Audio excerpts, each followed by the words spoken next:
not a dividend. It's a tale of two clans. Now, your losses are on someone else's balance sheet. Generally speaking, airdrops are kind of pointless anyways. Unnamed trading firms who are very involved. I like that ETH is the ultimate Ponzi. DeFi protocols are the antidote to this problem.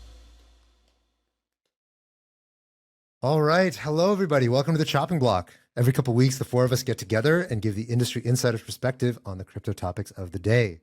We've got a special guest with us today. Let me start with intros. So first, we've got Tom, the DeFi maven and master of memes. Next up, there's Robert, the crypto connoisseur and captain of Compound. Then we've got Tarun, the gigabrain and grand poobah at Gauntlet. And our special guest today, we've got Balaji Srinivasan, the Bitcoin brainiac. And then myself, I'm Haseeb, the head hype man at Dragonfly. So I just want to say the four of us are early stage investors in crypto, but I want to caveat that nothing we say here is investment advice, legal advice, or for that matter, political advice. So Balaji, welcome to the show. It's been a while since I wanted to get you on here, but you told me the first time I invited you that you were busy writing a book and that you didn't want to deal with any media. I think it was July 4th that you finally released the book, right? Yeah, that's right. Yep. And how's that experience been now coming up for air after getting a book out? I know that that's probably a harrowing experience to get all the way to the finish line. How does it feel to be on the other side? Yeah, no, it's good. Well, I mean, the thing is, I kind of, I think of it as V1. Like I think of this, like normally like an app is considered very dynamic and a book is considered static and it's shipped. And I think there are multiple editions, second edition and third edition, et cetera. So in the same way, I think of this as V1 of this book app. And I'm, planning on shipping actually much more. I may have 50% left to write, frankly, in some ways. So, and, as I was discussing with you, taking a little bit of a distance from it, then coming back and rereading it and processing some of the early feedback and so on and so forth is very helpful because I'm going to factor it into like a problem and solution kind of like a reframe and add way more flesh on the bones of certain things. But yeah, it's good. It's good. I think the reception has been quite good. I think network state, if you just query that in quotes, network state on Twitter, has achieved mimetic inception, so to speak. I think, like it's out there. People are kind of thinking of this as a concept to denote something that people had talked about for a long time. So I think it's kind of right time, right place. This is honestly what I think all of this crazy DeFi machinery will fund. This is the actual like productive asset at the end of the day on the ground, in the air or on the ground, which is this will be the financing for startup societies. And the way I kind of think about it is, I think I mentioned this analogy to you on the phone. You guys ever seen like a tornado like whirling through like the Midwest and it takes like a little house and it goes whoosh and it whirls it up into the air? You guys ever seen that, right? So I often think of crypto as a space that's building the economy, Wall Street first, Main Street last. So if you imagine that tornado whirling in reverse, right? So you start in the air with the digital gold and then you're building out this whole DeFi, Wall Street, financial speculation economy, and now we're getting Web3 infrastructure. In the very last frame of the movie, it goes flick like this with the wrist, and with these billions and billions of dollars in the cloud, it goes like this, and all the buildings build out on Main Street, right? Because those are actually all just F of G of H of X for this massive composable infrastructure here. The financing is there, you can pull it in from around the world, and it's just like a few bucks to just go and print it out in physical space, right? And that is actually kind of how I think about this entire machine that we've built can actually now be pointed at financing things in the physical world. And, it's not like, people talk about municipal bonds. This is like municipal equity. You just go like this and then you build it. Okay. There's much more I can say, but that's how the book is full of a lot of futuristic concepts. It's interesting though, because you and I have had conversations over the years. So just by way of background, I used to work for Balaji back at 21, which became Earn.com, which got acquired by Coinbase. Yeah, 5 years ago, 6 years ago, thereabouts. Yeah. 5 years ago, that's right, 5 years ago. So I've heard so many of these concepts in kind of the early gestation of these ideas until they were formalized in this book. In a way, although you are obviously somebody who lives at the frontier intellectually, but writing a book is also a very old school way to express ideas. So I have to ask, why did you write a book of all things, of all the futuristic, crazy things that you could have done? Why a book? Well, I'm pragmatic enough to make certain concessions to reality or what have you, right? And, the thing is, it's kind of like, if you actually think about Coinbase itself, okay? When Coinbase first came out, or the centralized exchanges first came out. I don't know if you guys remember this, but it was considered heresy to A, have password reset rather than fully custodial everything. B, this is Bitcoin. Why are you doing bank integration, right? C, this is Bitcoin. Why are you buying with dollars for fiat, right? And I think sometimes you have something which is like a bad hybrid of the old and the new, like enterprise blockchain is like a bad hybrid, which had all the bad aspects of enterprise and all the technical complexity, social complexity of enterprise, the technical complexity of blockchain just didn't work. It didn't have the incentives right. It was trying to do blockchains without tokens. But sometimes you have a good hybrid, a fertile hybrid, et cetera. And I kind of think that something like what I've done, we'll see if it works. But, in some ways, my biggest concession to the old world is just having an Amazon page for the book, right? That shows it's actually a marked thing. It's like a timestamp release. It's not just a continuous flow of tweets or people have to put together. It's a Schelling point for people to refer to. And now that is actually like an installed base where I can just push more and more and more and more content into, and maybe that widens and it's like 700 pages and all kinds of crazy stuff in there by the end. Okay, but it's like, okay, just go to that and you'll download the whole thing, right? The 2021, 2022, 2023, 2024 edition that can push 50 pages, 100 pages of update every year, right? So kind of thinking of a book as like in the old school way as a Schelling point that you can refer people to, but having some hybrid with the new school concept of being able to update it. This is all kind of obvious stuff in a sense, like even in the 2010, early 2010s or whatever, when the iPad first came out, Al Gore actually was kind of a pioneer in this space. He actually, leaving aside, whatever else, I know people don't like Al Gore, but I respect him actually as a technologist because he did like interactive book stuff and so on and so forth. You go back and look at what he did with like an Inconvenient Truth. Inconvenient Truth, yeah. Yeah, he was kind of doing some interesting stuff with it was like one of the first interactive textbook like things and so on. It's actually still pretty fresh looking.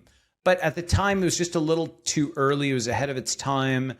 People weren't paying for content on the internet, all that type of stuff. But I think it's actually worth revisiting that now that, after COVID, we've had the digital flippening, where the internet is first and the physical is now secondary. Go ahead.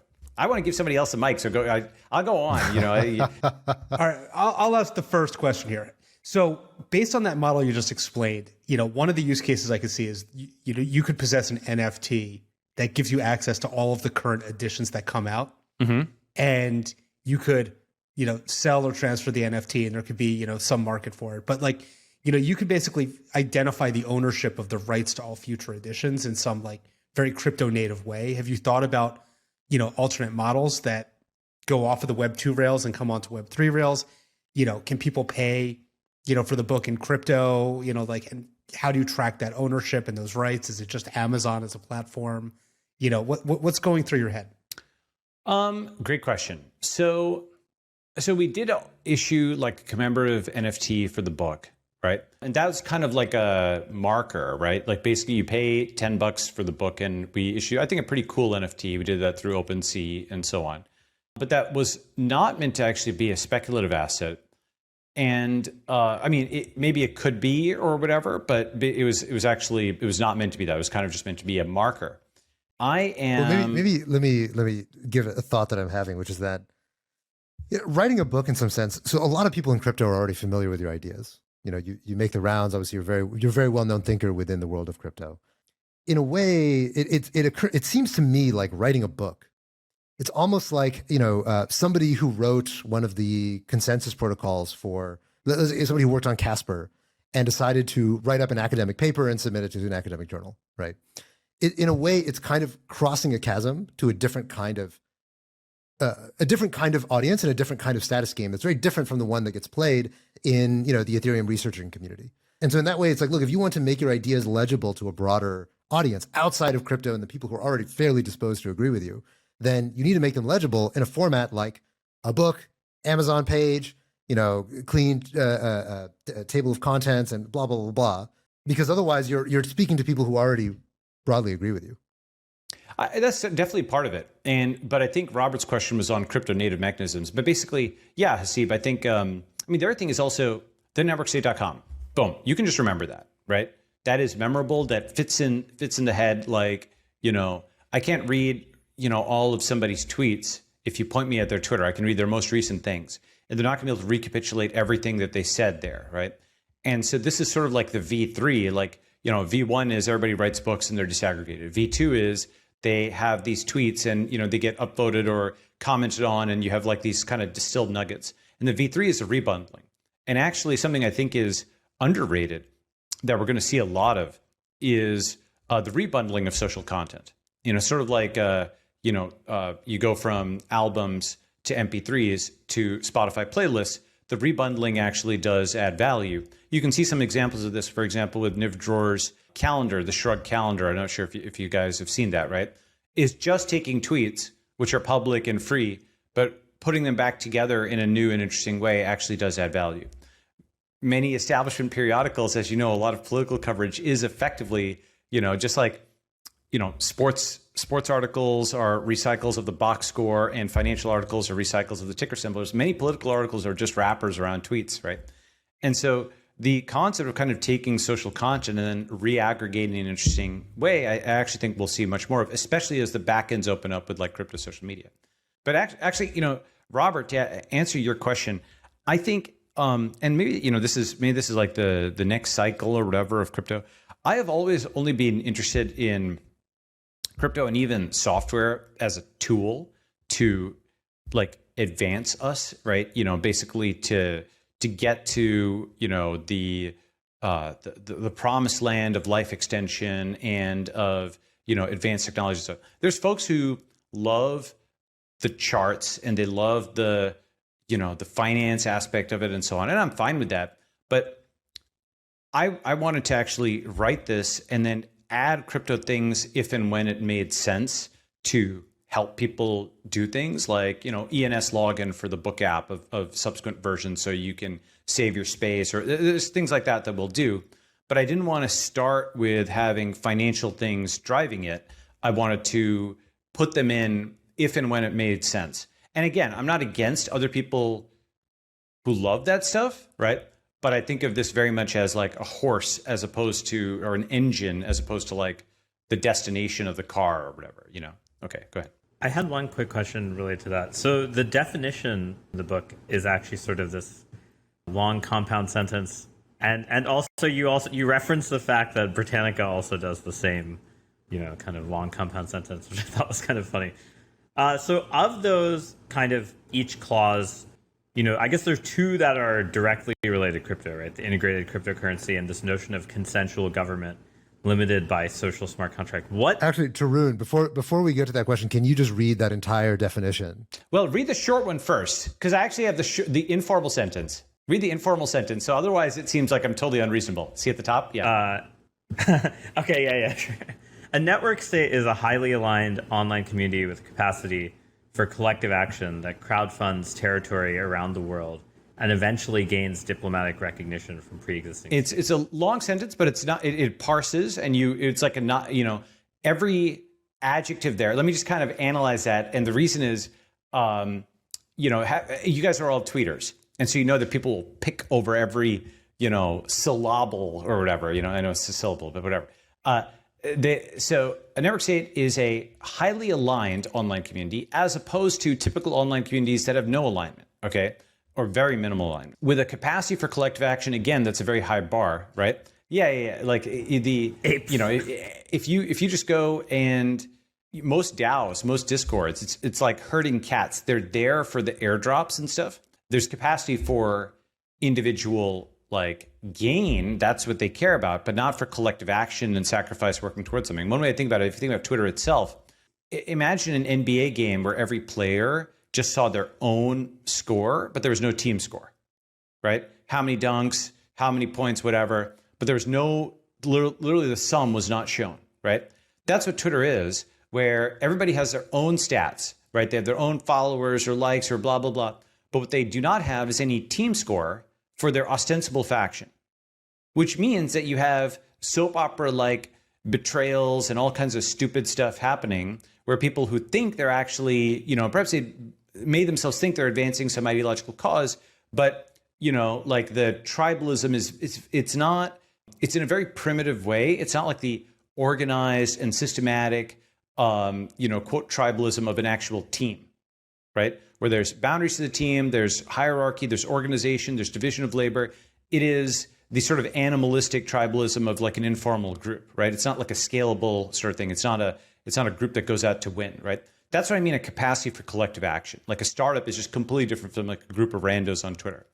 Then the crowdfunds territory around the world, why did I include that? Well, the physicality, look, I'm a huge digital person. I do think remote first, et cetera.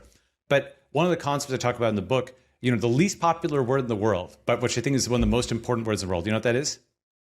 Re-centralization. Okay? Why is re-centralization ridiculously unpopular as a word? Because both centralization and decentralization proponents don't like it in different ways. Okay? Why? The centralization proponents will be like, what do you mean? New boss, same as the old boss. And so will the decentralization proponents. They'll both say that that's actually bad, right?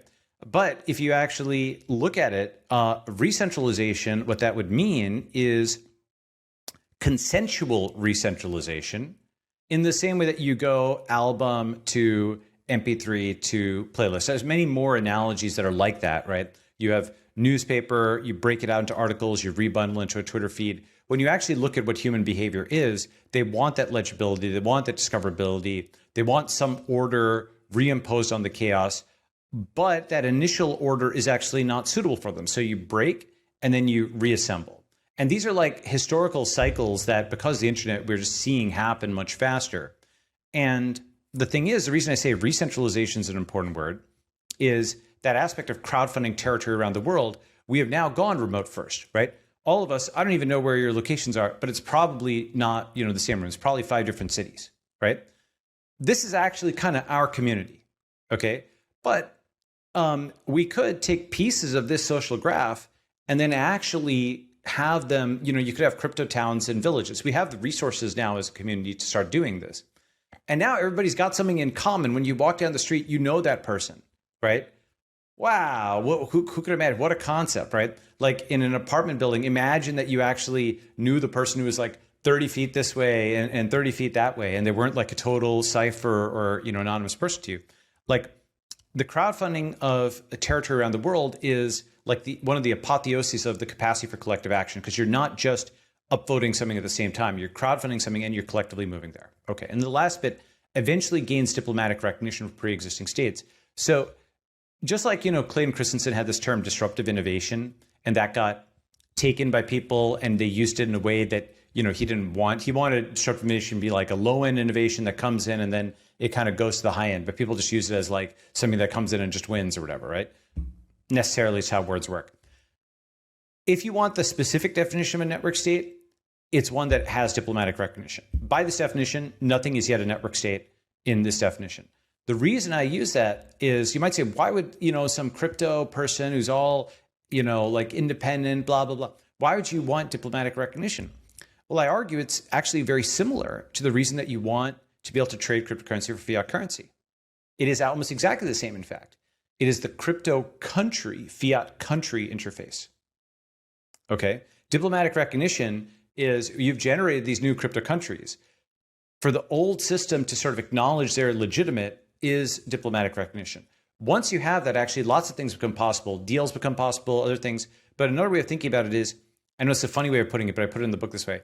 Diplomatic recognition is a non-binding commitment to not invade. Okay? For example, like the US diplomatically recognized Iraq. That's why I say it's a non-binding commitment to not invade. It did invade, okay, right? But it's an international incident if, like you go and quote invade a sovereign country. Russia invades Ukraine. It's an international incident, right? By contrast, if it's just a bunch of guys on, sea land or liberland, which is not diplomatically recognized by anybody, that is not a sovereign, and no other government will care. It is not a diplomatic incident. It's a bunch of delusional people on a barge or whatever, right? So their diplomatic defense is actually very low. And it's not just about you and what army, it's about you and what diplomacy. It's you and what nation, right? You and what country backing you. A lot of libertarian types get this wrong. And so just to say, the reason that this definition is long, that lengthy one, is meant to sort of preemptively address many different kinds of failure modes things that people have tried and failed, things that people will throw at you and be like, haha, you're so impractical. You didn't think of this, did you? And all these different, things that like the folks will throw. That's why the second definition is long. Okay, go ahead. It's yours. Let me try to push up against some of the boundaries in this kind of core thesis you have. Okay. So one of the things that you mentioned, so I'll just pick pieces of the long version, right? So a network state is a social network with moral innovation, a sense of national consciousness, a recognized founder, capacity for collective action, an integrated cryptocurrency, a consensual government limited by social smart contract, an in-person level of civility. Yes, I'm jumping around. I think most crypto people, if you just take the description thus far, they will nod their heads and say, "Oh yeah, this sounds a lot like crypto. Like all these things are clicking in my head." And then you say an archipelago of crowd-funded physical territories, and this is one of the central concepts in the network state that differentiates it from a lot of the people who talk about the radical concepts within crypto that enable different kinds of governance and blah blah blah. So, I guess the first way to push up against this concept is why is it not enough to have a community that is large, potent, ideologically aligned, and is still potentially in a position to present to nation states or to a nation state as a voting bloc, as a very strongly aligned group of people?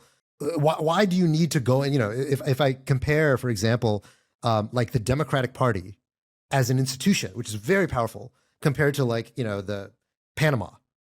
One of them seems much more powerful to me than the other, although one of them is diplomatically recognized, has land, etc. So how do you think about that? Why do you think there's such an important state transition that you need diplomatic recognition and crowdsourced land? Well, so the Democratic Party is an interesting example because it does control territory, arguably, right? It can repaint streets, like it can, there are like blue governors and stuff. They can do executive orders. There's more contestation within the U.S. State capacity has declined in many ways, but there certainly are times, when political parties can animate and control territory and whatnot. But picture is worth 1,000 words, and so if you zoom in on this, right? I intentionally did a few different things with this. Basically, it's black and white. It is a lo-fi mock-up. Well, okay, there you go. Great. So this is basically what I call the census dashboard of a network state. Now, do you guys know, I mentioned this in the book, but maybe you're aware of it or not. Do you know the census is actually called out specifically as something to do in the U.S. Constitution? Yeah, the post office is in the Constitution, the census is in the Constitution. The thing about this visual here is you're seeing lots of nodes around the world. They are connected together via the internet, and their cumulative population and income in real estate is quite substantial. And here's the thing. You can now start benchmarking something like this versus what we typically think of as a state, right? You think of the population of a country, you think of its annual tax revenue, and you think of its physical footprint.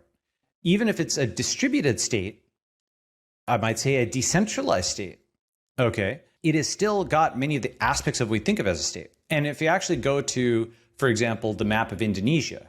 So to be clear, Balaji, what you're picturing here is almost like the predecessor to a network state, where right now you basically have the network. Yeah, this is the network archipelago. Without the physical land. Yeah, this is the network archipelago. The network archipelago. Right? So, and just like an archipelago, like is an island kind of thing.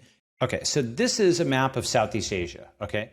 And you can see there's individual, they're all blue or whatever, but if you zoom in, like Indonesia, for example, if you looked at it from space without knowing where the ethnic groups are, you would not be able to guess the boundaries of Indonesia, okay?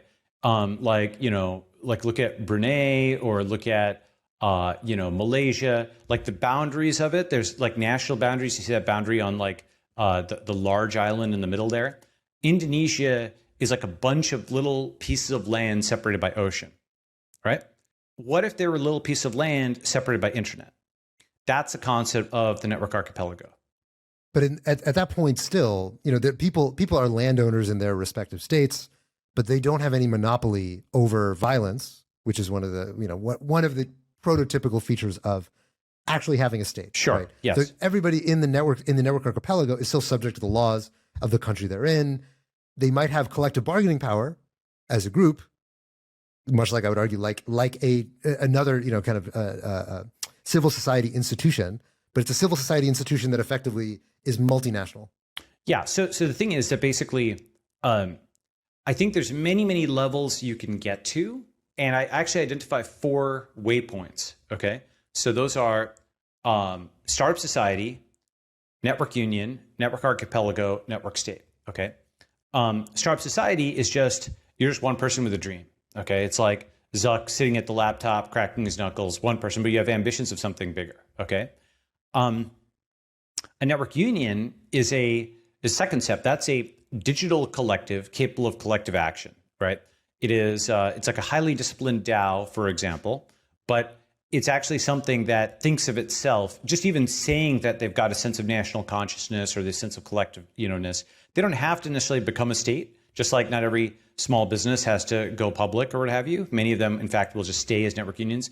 Guilds would be like this. Many NFT communities you can think of as being like this, okay? I think many pre-existing subreddits could eventually become network union-like. And I think the interface will determine like the kinds of things a network union can do, but it's collective action with a treasury.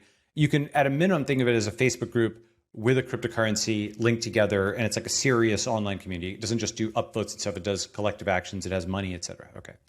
So the network union is a huge step above a simple Facebook group because you can do things together, right? You can find somebody a job. You can crowdfund their business. You can like promote their new project, blah, blah, blah, all those things you can do. Okay. Then step 3, network archipelago, now you're crowdfunding territory. Okay.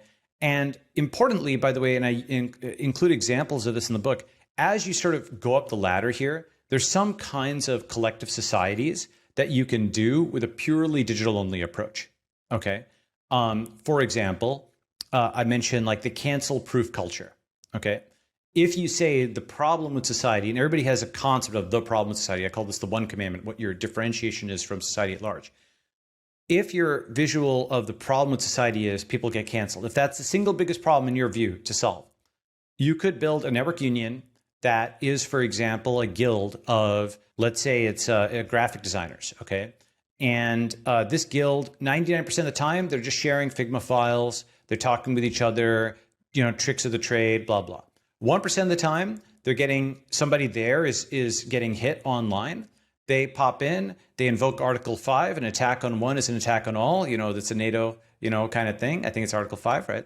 Basically, they invoke that, attack on one is an attack on all, and this beehive of all the designers comes out and it's posting memes, how dare you, civ Romanus sum, right? Like, this is a Roman citizen, how dare you attack them? And that's just a value proposition right there. The cancellation insurance, in a sense, is built into the community kind of spirit. You're a dues-paying member of this guild. It will defend you. And there's probably also, by the way, some rule of law around this, right? When you come in, or that person comes in and says they've been attacked, right? Then there's some adjudication process. Oh, did you strike first, right? Was it like you say some stupid slur for no reason, blah, blah, blah, right? And you have actually some like written law as to what the penalty is. Crucially, by the way, if somebody said a stupid slur, then maybe the penalty is, okay, you have to go and give $100. It's not the ruination of their life forever and ever. And so you can figure out what the scale of it is. If it's like 15 years ago and it's being brought to the present day as if it's this thing, right? So that community, that digital network union starts to reestablish law, written law, as opposed to an emotional Lord of the Flies style reaction where everything is based on the passions of the mob at that time versus being like, okay, did they do X? Then I look at the law and it says, if X, then Y. We agreed on it in the abstract. It's rule of law, not just how much do we dislike or like this person at this time, right? That's what rule of law means. It means you take away the passions of the mob and you actually put that into some kind of code, right? So a network union actually already can do a lot of interesting things, just a purely digital thing. But why do you need the physical? Well, there's a lot of things. I mean, we're still physical creatures, right? So I mentioned, for example, keto kosher as one example. And I've got like dozens of more examples. I mentioned digital Sabbath. Just to go through a few, these keto kosher would be a network union that decides we want to basically try to eliminate sugar from the diet. You know what? You can do all kinds of willpower type stuff, atomic habits type stuff online. But it's actually way easier. You just want to make one decision to like move to a community, okay? And then the healthy living is just taken care of for you, right? You might have to actually literally drive a few miles to get out of that community and go back into the den of iniquity where, high fructose corn syrup is mixed with everything. Okay.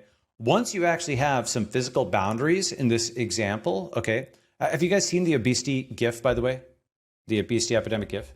No? Okay. Most people haven't actually seen this, I realize. And once you see this, you're like, okay, actually, this is like a way more serious problem than people even realize. Okay. So here you go. Wait, ready? One quick question, actually.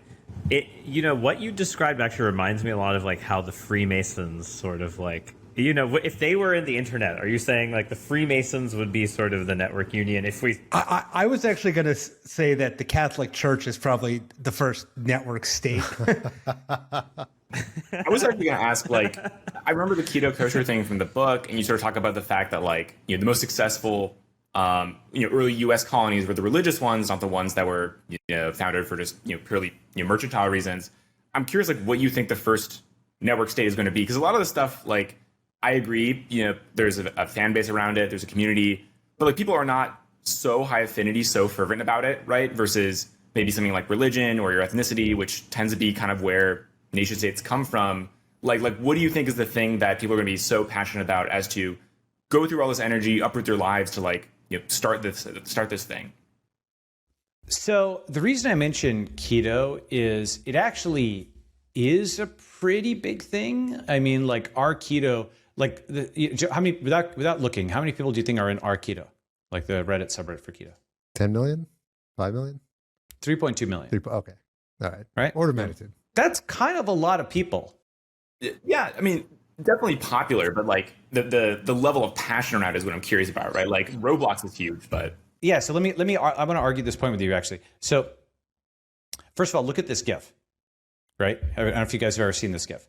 This is the fattening of America. And actually, the camera ends in like 2013, okay, where it's already like this creeping epidemic. And you know how much fatter people have gotten like since then? It's like insane, okay? People actually think this might be partially like a virus or some pathogen, just like ulcers were caused by H. pylori as sort of a cryptic pathogen for a long time. And maybe that's contributing to obesity, or something is where the diet is adding to it, or it's palatable snack food. Who knows? Point is, people are really getting fat in the US and around the world. This is like a big thing. And that's upstream of diabetes, and that's upstream of, COVID mortality and blah, blah, blah. All these things, aesthetics, of course, all those things are kind of just downstream of being a fatso, right? And I know because I was a fatso just like a few years ago or whatever. And, like Haseeb been hitting the gym or whatever, recently, right? My point is basically that something like keto is actually totalizing. Why? Every single meal you need to be keto. Every single thing you put in your mouth has to be keto, right? It is actually something which passes Sergey Brin's toothbrush test of you need to use it twice a day.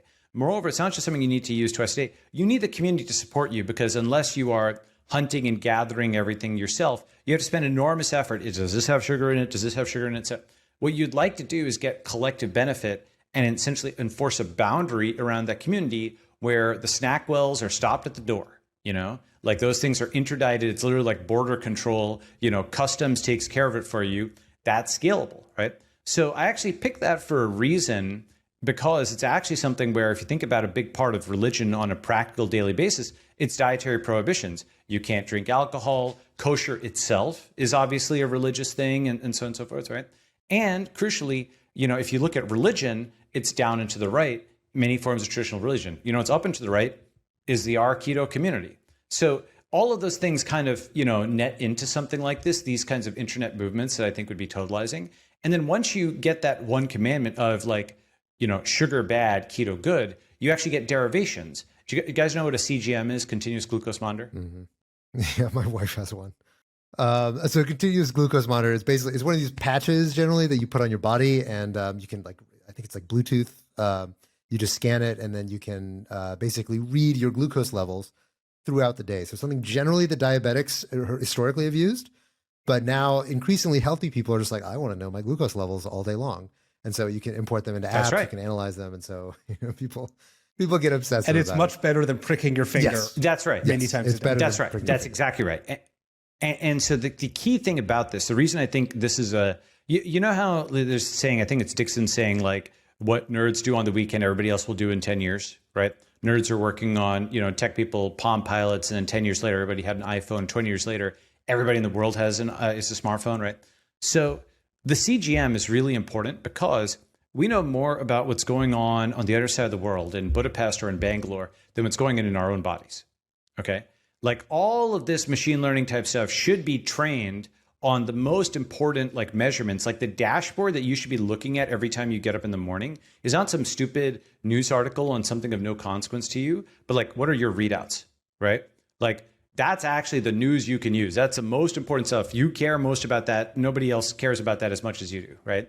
This is in the same way that your corporate dashboard, this is a broader concept, but I think the morning newspaper is being replaced by the morning dashboard.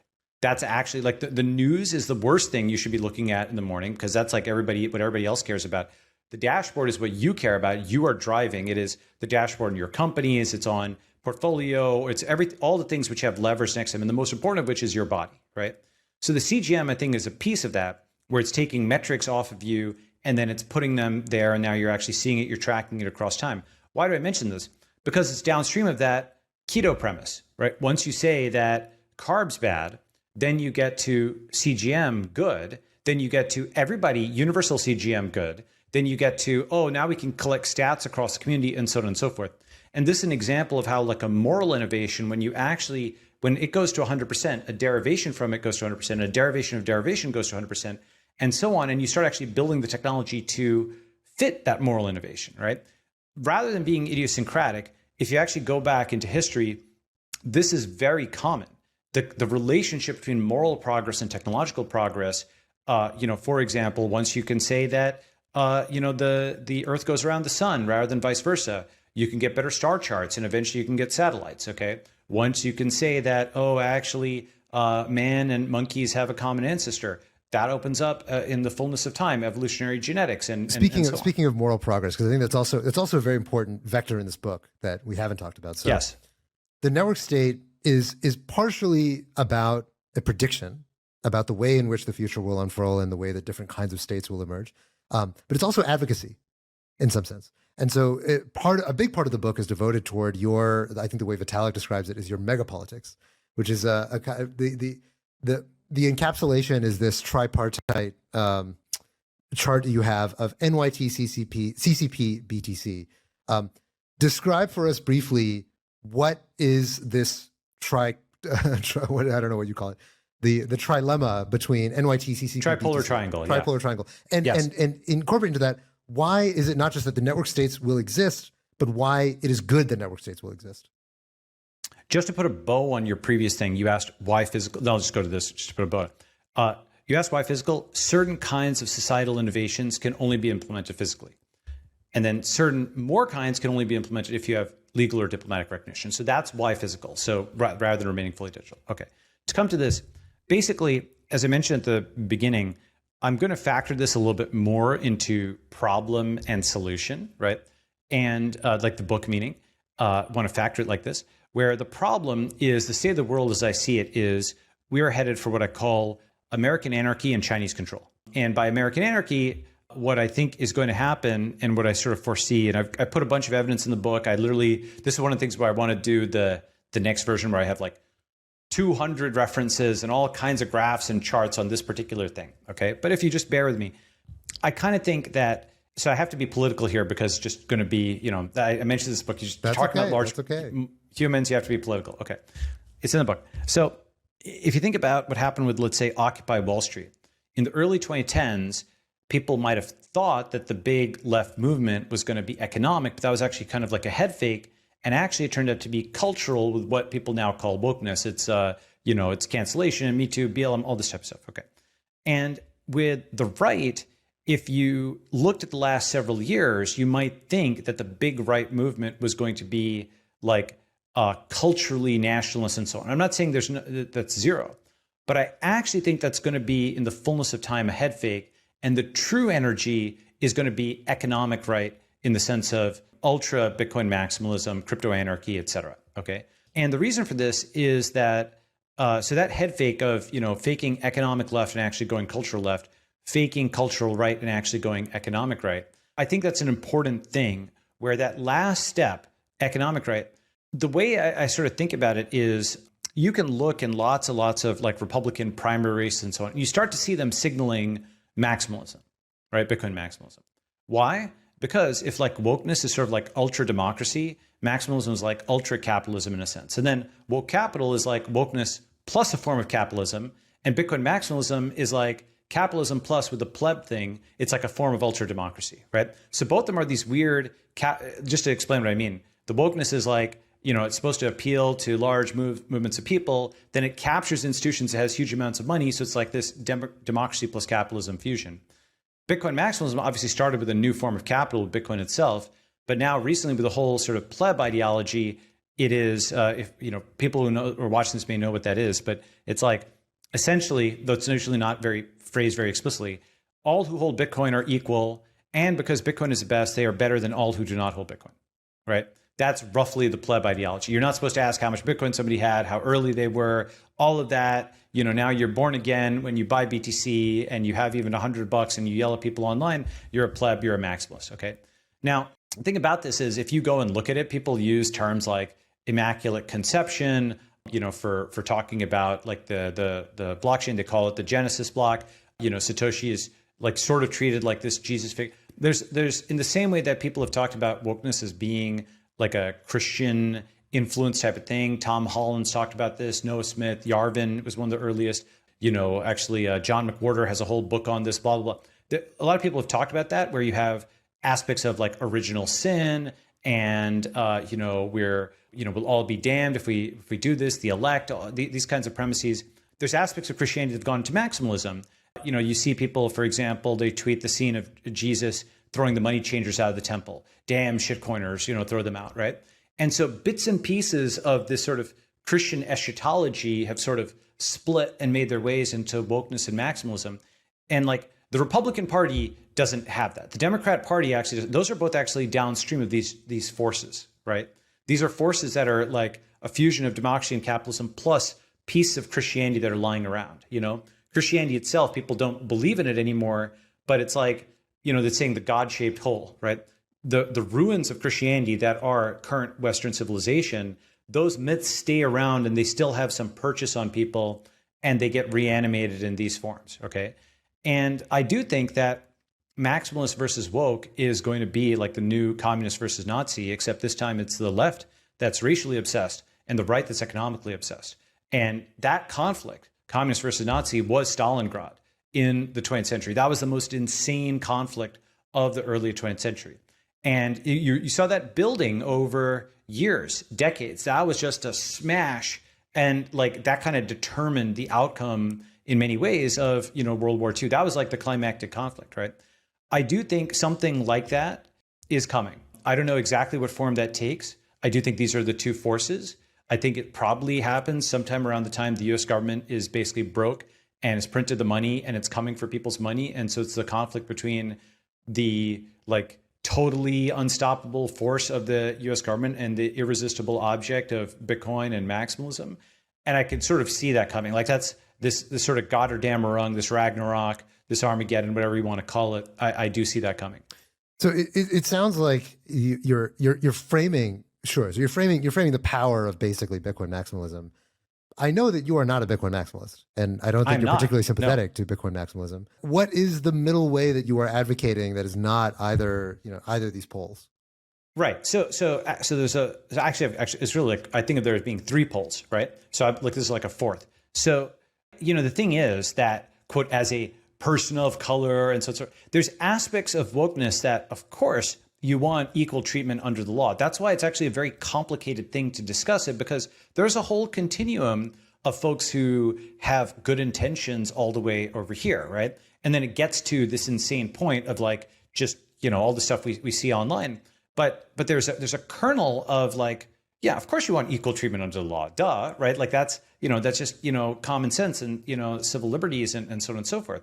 But it gets distorted and inverted on the end over here into something that's like a there's a huge difference between for example, an economic progressive and a communist, between a conservative and a Nazi, between a liberal and a woke, and between a libertarian and a maximalist, right? Once you get to that corner, things that were previously premises, like tolerance, for example, get inverted and turn into intolerance, right? Or you go like in the libertarian corner and, non-aggression principle, everybody can transact. Oh, actually, let's stick the SEC on these quote pointers or whatever, right? It starts to be something where the ideology gets curled and distorted on itself. And, what people have talked about is so-called horseshoe theory. The political compass. And Balaji, because this is a crypto show, try to point out the overlap of the political compass and crypto. Well, we are now a crypto politics crossover show, just so you know. Well, that's the thing is, the problem is, like, you may not be interested in politics, but politics is interested in you. Very true. And, I think it's Lenin saying, right? So this is the political compass, okay? And there is a post here that I actually thought was actually pretty good. Very roughly speaking, top left, communist, top right, Nazi or nationalist. Or really, you could argue top middle is Nazi, top right is like Pinochet, okay? But let's say top left communist, top middle Nazi, top right, like a Pinochet. Bottom left woke, bottom right crypto anarchist or maximalist. I'm talking about the corners, by the way, not the center, the very corners, okay? And what you kind of get is you have pathologies that when you push each to the corner, you get a pathology. For example, top right, take for example slavery. The top right, slavery is slavery. Top left, communism is slavery. Okay, lower left, drug addiction is slavery. Lower right, debt is slavery. Okay, you can actually have bad versions of things where there's, like drug addiction, you're no longer yourself. You're kind of enslaved to this drug dealer or what have you. When you go into the total liberty of the lower left, you can actually end up in a bad place. When you go to the quote communism, the workers' paradise of the upper left, well, the gulag, the White Sea Labor Canal, that wasn't the workers' paradise. They weren't getting any days off. Okay, so communism ends with slavery, and of course debt. You can do voluntary economic interactions between people, and in something that's very similar to like debt slavery, right? And then of course the top right is the obvious one. Point is that there's like pathological cases where if you take some principle to its extremes, you end up in this anti-human bad spot. You go off the map, right? And one thing that people have conceptualized a lot, top left, communist, top right, Nazi, and then people will say, okay, those loop together and they become the same thing. And in fact, there's this great movie called The Soviet Story, okay, which actually shows lots of communist and Nazi propaganda, posters and how they actually really resembled each other. Why? Because they were actually recruiting from the same population. Hitler's whole thing was that he wasn't just a nationalist, he was a national socialist. He had like crossover appeal and tried to pull some of the disaffected folks, the National Socialist German Workers' Party. He devoted 2 of the 4 words to that. And the Soviets, under Stalin, went to like Soviet nationalism. They appealed to the right, and they weren't just communists. They were like a fusion of leftism and rightism, okay? So their propaganda posters, all this type of stuff looked very similar. And so that's why people talk about so-called horseshoe theory, where the far left and far right become the same. But there are new things in the world. And we're so vaccinated against especially Nazism and fascism, but also communism to some extent, that what happens is you get a push in the other direction, right? It's like, the Girardian founding murder, you've got these total black holes that nobody wants to be a Nazi or a communist. And so, well, those are bad. So what's good? The total opposite of that, right? The lower left corner is good. It's Antifa because it's not fascist. And the lower right corner, you're probably seeing more and more folks call themselves like communism disrespecter or something like that on Twitter. Why? Because who would be a communist? Even the lower left, some of them will actually put a hammer and sickle, but most of them don't really endorse the gulag, okay? So now what happens? There's actually a different kind of crossover, and that is not totalitarianism, it is anarchy.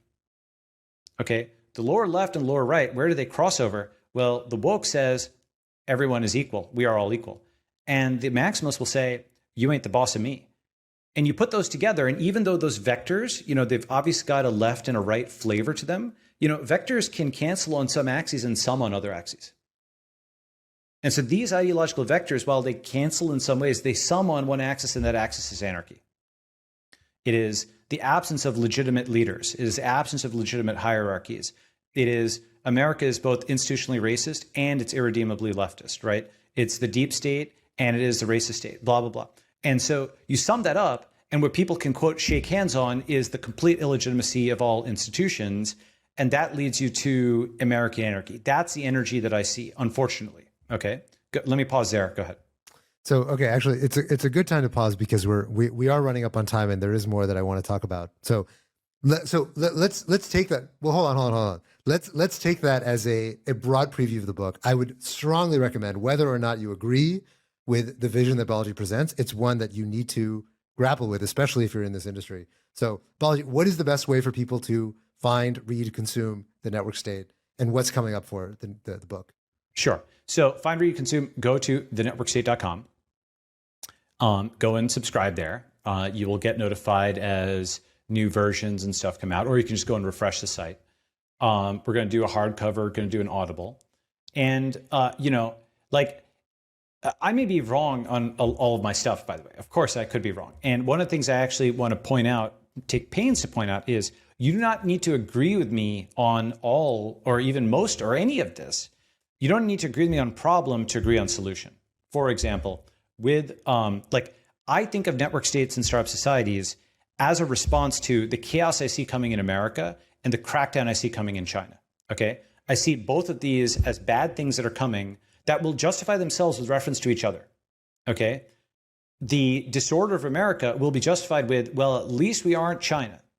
And China's massive digital totalitarianism crackdown that I see coming, which is, obvious, but it's actually becoming something where people are actually leaving China now because of it, right? That crackdown is something that will be justified as, well, at least we aren't anarchic like where America is, okay? That's a really terrible vice to be put in, where that's the, assumed, you must be A or B. And so that other option of, what is the other option? The re-centralized center, right? People who actually group together with others of like mind, where you can't just listen to a politician and just buy into what they're saying because their campaign promises are non-binding. A startup society or network state, you can see how those campaign promises manifest in reality. You can tour it. You can go there. You can see if it's amenable, if it's worth the subscription. And if you don't like it, you can leave. And so it's disciplined by exit and by pragmatism, okay? And that, I think, is, people becoming the change they want to see, because people will disagree with this anarchy and control thing in many different and incompatible ways. But we can basically, embrace what I think of as polystatism, not just polynumism or polytheism.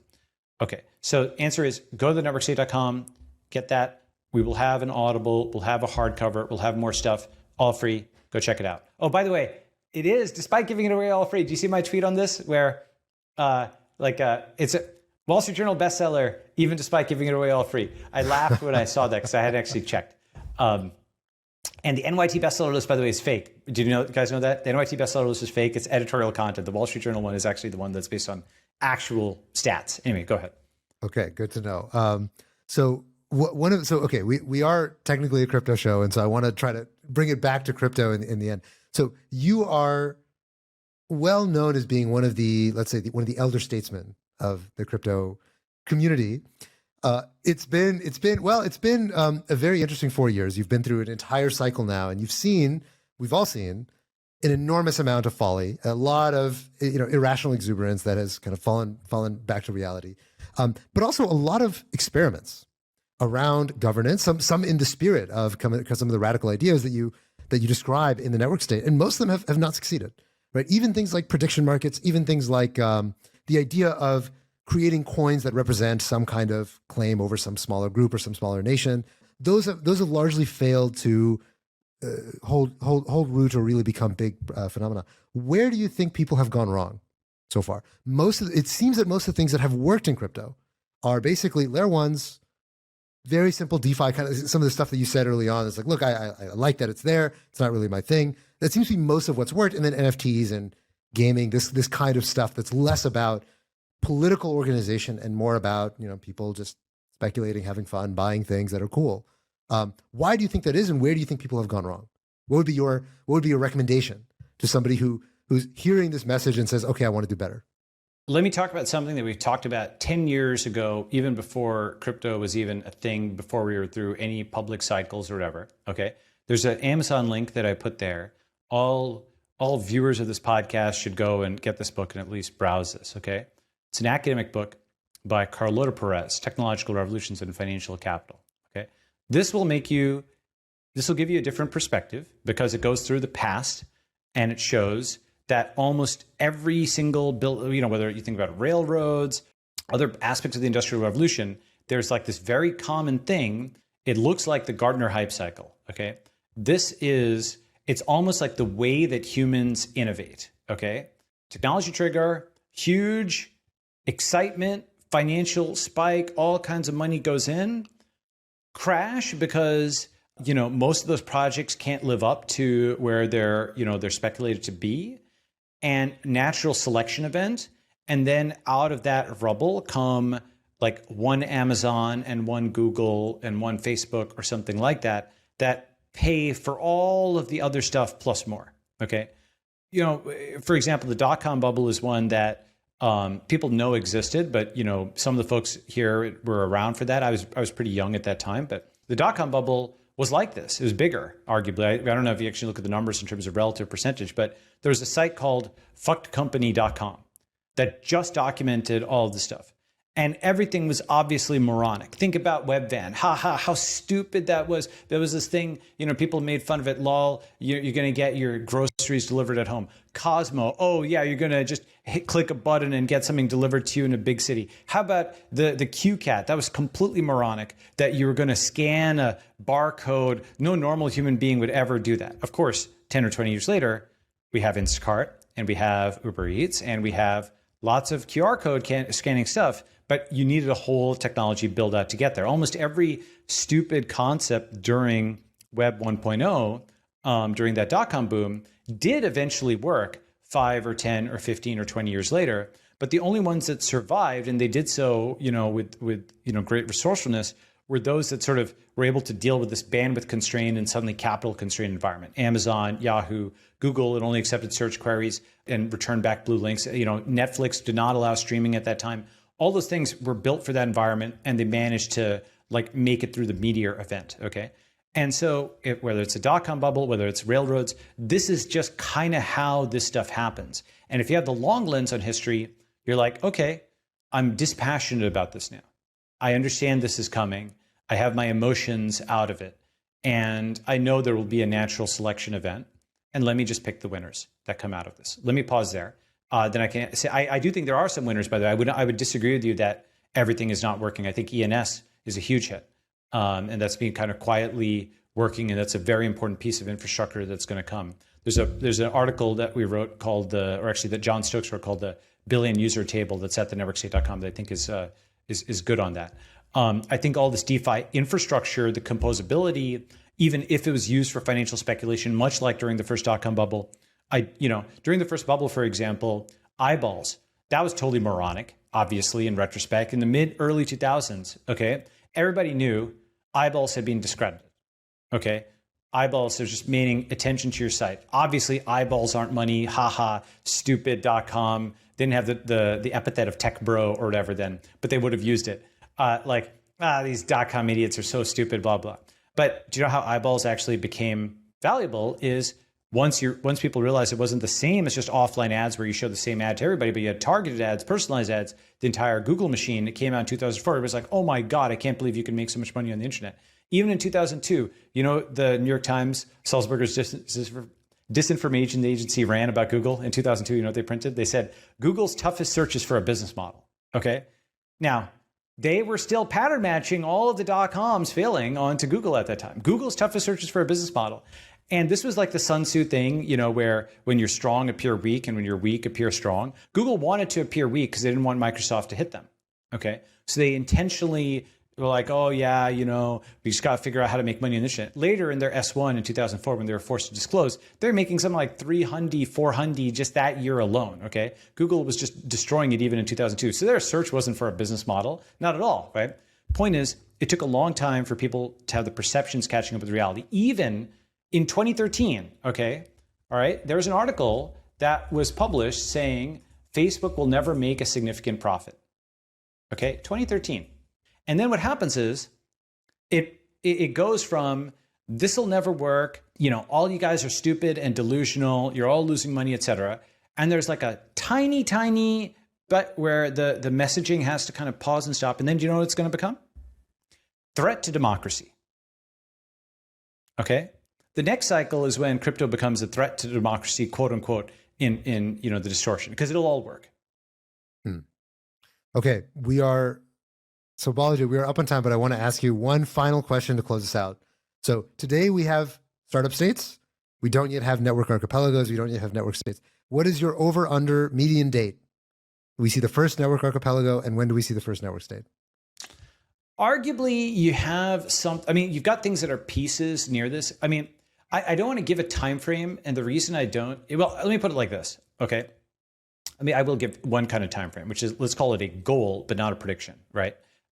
Because if you go to the networkstate.com/dashboard, well, so if you go to the networkstate.com/dashboard, this is like a tracker of startup societies.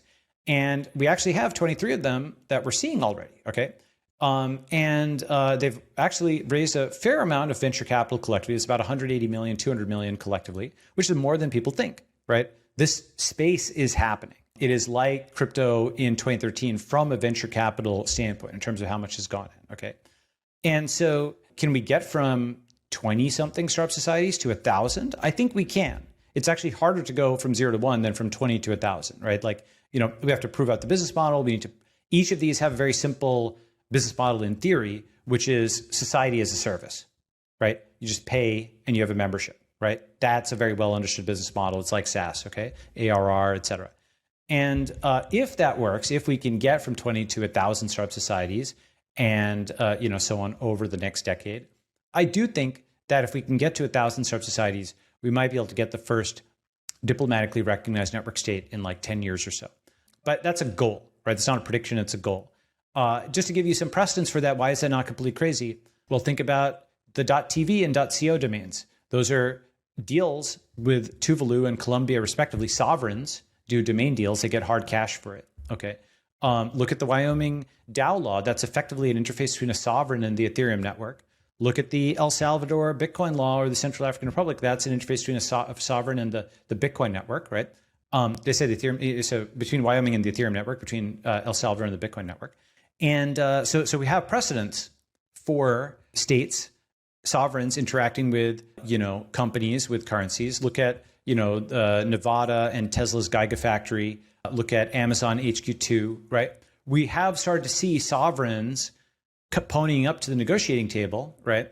And doing deals because more and more individuals, more and more small groups are getting comparable to sovereigns, right? The level of power inequality in the world has actually been dropping. The level of individual, ability to accumulate capital has been rising. And this is actually back to the future. The mid-20th century was actually aberrant in this fashion. So answer is, if we can get to 1,000 startup societies, I think we can get a network state. And that's a goal. It's a funnel. But let's see what happens. So to close it out, Balaji, we have the chopping block challenge for you. Are you ready for this? In exactly 6 words or less, tell us your favorite crypto asset and your least favorite crypto asset. You only have 6 words. You can think on it for a few seconds. Bitcoin and Ethereum 50-50. Wait, which one's your favorite? Which one's your least favorite? Oh, that's what I just said, 50-50. So you split. Wait, so you're splitting down the middle between Bitcoin and ETH, each being your favorite? No. What I mean is basically like, so not financial advice, right? Like goes without saying, not financial advice, et cetera, et cetera. But if like gun to my head, someone is like, okay, what portfolio, blah, blah. I'm like 50-50 Bitcoin and Ethereum is it's not a bad bet. Okay. Why? Because both those have massive communities. They're not going away. They have, serious use cases. I think both immutability and programmability are obviously valuable, but they're also obviously difficult to have in the same chain. They're like, I don't know, the Twitter and Facebook of the space, the Microsoft and Apple of the space, whatever. Like those are there. There's tons of other really great coins and stuff, whatever I could talk about. But I actually don't. This thing is, I am pro the space as a whole. If you guys notice, I'm not like a crypto tribalist on Twitter or what have you. I'm pro the space as a whole. I'm pro individual founders and I'm pro entrepreneurs and I'm pro developers and engineers and individuals around the world who are using these platforms. And so I kind of don't want to like quote pick favorites or whatever, right? And I also don't want people to be like, oh my God, Balaji said to get this coin, blah, blah, and it's now down 80%. Look at that, blah. There's 0 point in doing that. Could you possibly do better than that 50-50? I think you absolutely could. Do I think that that's probably like a pretty good, safe portfolio? I think so. Well, Balaji, we do have to wrap. That did not sound at all like investment advice. So thanks for sharing that with our listeners. At the end of the day, although I know that you're a controversial figure, I know some people love you, some people hate you. You're clearly one of the most important thinkers. Much more, I believe, in the former category. I believe that's my. I haven't taken a tally, but I assume so. We thank you very much for coming on. And anybody, go read The Network State. It's an important book. Thank you, Balaji, as always, for sharing your wisdom. Thanks, everybody. All right, that's a wrap. See you guys. Hey!